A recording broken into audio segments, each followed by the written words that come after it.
Сәлем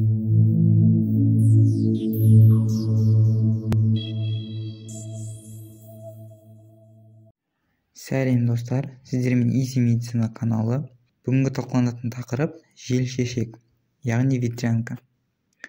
Желшешек ол өте жұқпалы, тез таралатын ауру болып табылады. Оның қоздырғышы варцилла зостер, герпес вирустары болып келеді. Инфекция ол бізде ауалы тамшылы жолымен беріледі. Алғашқы белгілері вирус шыққан соң 10-21 күннен кейін пайда бола бастайды. Жалпы аурудың ұзақтығы 5-10 күнді құрайды. Бұл кезде бізде бөртпелер шығады.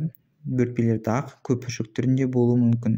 Көбіне ол бізде шаш аймағында, бет, дене, қол аяқта, шырышты қабықтарда зақымдануларды тудыртады. Қызу, дызылдар болады. Бұған дейінгі уақытқа бізде тұмаудың белгілері көрініс беруі мүмкін. Еміне келетін болсақ, егер де бізде температура 38 градусқа дейін жоғарылайтын болса, ол кезде парацетамол әрбір килограммға қолданылады. Және де бізде аспирин, ибуфен қарсы көрсеткіш болып табылады. Ол бізде қабыну процестерін тудыруы мүмкін. Сонымен қатар зеленка қолдануға болады, бірақ та ол бізде күйдіретін болғандықтан, оның орнына лосьон каламинді пайдаланған дұрыс болып табылады. Ол жерді кептіреді, жаңа жақсы әсер береді. Және алғашқы 3 күнде фенистил тамшыларын тамызуға болады. Сонымен қатар 12 жастан асқан балаларда ацикловирді қолданған дұрыс. Және де душ қабылдау жақсы әсер береді.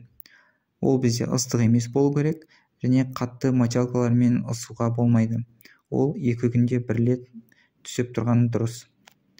14 күнге дейін үйде карантинде болған ең дұрыс шешім болып келеді.